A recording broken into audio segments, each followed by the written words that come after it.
பெரியாரையும் பெரியாரத்தின் அந்த கொள்கை தலைவரை ஏற்றுக்கொண்டு விஜய் தற்போது எந்த ஒரு அறிக்கையும் ஒரு கட்டணம் தெரிவிக்கிறார். இது குறித்து இந்நேரம் அவர் வெளிப்படுத்தியிருக்கணும், அல்லது அவருக்கு ஆலோசனை வழங்கக்கூடியவர்கள் அந்த வழிகாட்டுதல் தந்திருக்கணும், ஒரு இன்புட்ஸ் கொடுத்துருக்கணும்.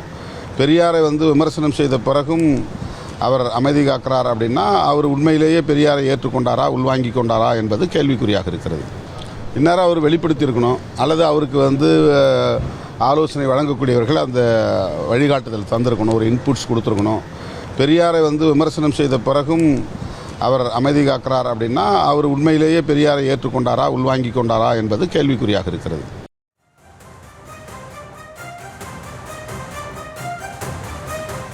இந்து முன்னணி மாநாட்டில் பெரியார் குறித்தும் அண்ணா குறித்த காட்சிகள் இடம்பெற்றது சர்ச்சையானது. பல்வேறு கட்சிகளும் அதற்கு தங்களுடைய கண்டனங்களை பதிவு செய்திருந்தார்கள்.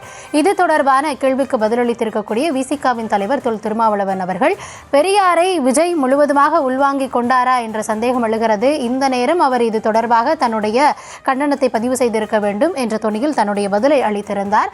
இது குறித்து பேச இருக்கிறோம். விரிவான விவரங்களுக்காக இணைகிறார் நம்முடைய செய்தியாளர் ராஜேஷ். தொடர்ச்சியாக பல்வேறு கட்சிகளும் இந்த இந்து முன்னணியில் இடம்பெற்ற அந்த காட்சிகளுக்கு கண்டனங்களை தெரிவிச்சுட்டு வராங்க. இந்த நிலையில் கொள்கை தலைவர்கள் அப்படின்ற பட்டியலில் பெரியாரை முன்னிறுத்தி இருக்கக்கூடிய தாவேக அக்கட்சியினுடைய தலைவர் அதற்கு எந்த விதமான ஒரு ரியாக்ஷனுமே கொடுக்காம இருக்கிறது ஒரு கேள்வி எழுப்பியிருந்தது. இது தொடர்பாக திருமாவர்களுமே பேசியிருக்கிறார். உங்கள் தரப்பு விவரங்களை பகிர்ந்து கொள்ளலாம். கௌதமி, தமிழகத்தில் நாங்கள் தான் அடுத்து ஆட்சி அமைக்கப் போகிறோம் என தமிழக வெற்றி கழகத்தின் தலைவர் விஜய் கூறி வருகின்றார். அப்படி இருக்கக்கூடிய சூழலில் அவர்களுடைய கொள்கை தலைவர்களில் ஒருவராக இருக்கக்கூடிய தந்தை பெரியாரை எப்போதெல்லாம் தொடர்ச்சியாக விமர்சனம் செய்கிறார்களோ அந்த விவகாரத்திற்கு விஜய் எந்த விதமான ஒரு பதிலடியும் கொடுப்பதில்லை என்ற ஒரு விமர்சனம் அவர் மீது முன்வைக்கப்படுகின்றது. அதனை சுட்டி காண்பித்துதான் விடுதலை சிறுத்தைகள் கட்சியின் தலைவர் திருமாவளவன் அவர்கள் இந்த கருத்தை குறிப்பிட்டிருக்கிறார். விஜய் இன்னும் பெரியாரை முழுமையாக உள்வாங்கவில்லையோ என்றுதான் என்ன தோன்றுகிறது என்ற ஒரு கருத்தை அவர் தெரிவித்திருக்கின்றார்.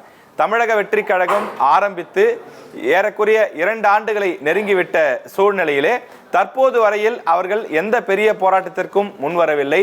மக்கள் பிரச்சனைகளுக்காக அவர்கள் களத்தில் இறங்கி போராடவில்லை என்ற குற்றச்சாட்டுகள் ஒருபுறம் இருந்தாலும் தங்களுடைய கட்சி கொள்கை தலைவருக்கு ஒரு இழுக்கு நேரும் போது, தங்களுடைய கொள்கை தலைவர்கள் மீது ஒரு விமர்சனம் வைக்கப்படும் போது அது குறித்து கூட விஜய் வாய் திறக்க மாட்டார் என்றால் பிறகு வேறு எதற்குத்தான் அவர் வாய் திறந்து பேசுவார் என்ற ஒரு கேள்வியை முன்வைக்கின்றார்கள்.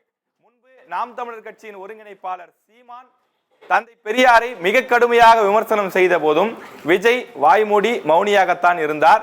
பல நாட்களுக்கு அவர்கள் தரப்பிலிருந்து எந்த ஒரு விளக்கமும் கொடுக்கப்படவில்லை. தற்போது இந்து முன்னணி நடத்திய மாநாட்டில் தந்தை பெரியார் பற்றி விமர்சிக்கக்கூடிய வகையிலே அவரால் தான் தமிழ்நாடு ஒரு ஆன்மீக பூமியாக இல்லாமல் போனது, சீரழிந்தது என்ற வகையிலே ஒரு காணொலியை ஒளிபரப்பிய போதும் அதற்கு அதிமுக, குறிப்பாக பாஜக கூட்டணியில் இருக்கக்கூடிய ஓபிஎஸ் அவர்கள் கூட கடுமையான எதிர்வினை ஆற்றிருக்கக்கூடிய நிலையில் எங்களுடைய கொள்கை தலைவர் இவர்தான், இவர் காட்டிய வழியிலே தான் நாங்கள் பயணிக்கிறோம் என்று சொல்லக்கூடிய விஜய் அல்லது தமிழக வெற்றி கழகம் ஏன் இந்த விவகாரத்தில் பதில் சொல்ல மறுக்கிறார்கள் என்ற கேள்வியை அரசியல் விமர்சகர்களும் எதிர்க்கட்சி அல்லது எதிர்த்தரப்பில் இருக்கக்கூடியவர்களும் இந்த கேள்வியை முன்வைக்கின்றார்கள். தொடர்ந்து திமுக ஏதாவது தவறு செய்தால் அல்லது திமுக மீது ஏதேனும் விமர்சனம் வைக்க வேண்டுமானால் அதற்கு முதல் ஆளாக முந்திக் கொண்டு வரக்கூடிய விஜய் மத்திய பாஜக அரசையோ அல்லது பாஜக சம்பந்தப்பட்ட நிகழ்வுகள் என்றாலோ அதற்கு எந்த விதமான பதிலையும் அவர் சொல்ல மறுக்கின்றார் என்ற ஒரு குற்றச்சாட்டு அவர் மீது வைக்கப்படுகிறது.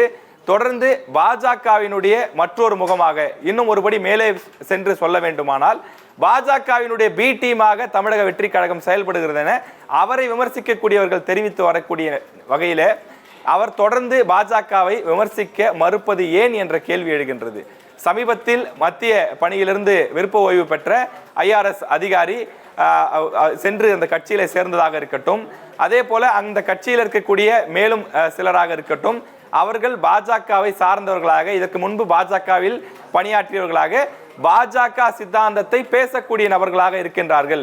விஜய் இங்கு மற்றும் ஒரு பாஜக ஒரு கூட்டணி கட்சியாக அல்லது அவர்களது கொள்கையோடு ஒத்துப்போகக்கூடிய ஒரு குரலாக விஜயனுடைய குரல் ஒலிக்கிறது என்ற குற்றச்சாட்டுகளும் அவர் மீது தொடர்ந்து முன்வைக்கப்பட்டு வருகின்றது.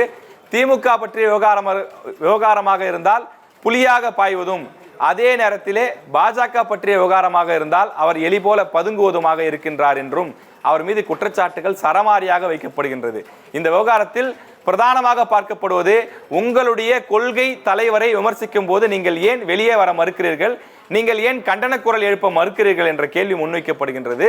அதே போல கட்சி தொடங்கி 2 ஆண்டுகள் ஆகிவிட்ட நிலையிலும் தற்போது வரை விஜய் முக்கிய பிரச்சனைகளுக்கு வெளிவரவில்லை. தமிழக வெற்றி கழகம் மக்களுடைய பிரச்சனைகளுக்காக போராட முன்வரவில்லை. தொடர்ந்து பனையூர் இல்லத்திலேயே தான் அவர் முகாம் கொண்டிருக்கிறார். அவருடைய ஷூட்டிங் உள்ளிட்டவை எல்லாம் கூட நிறைவடைந்து விட்டது.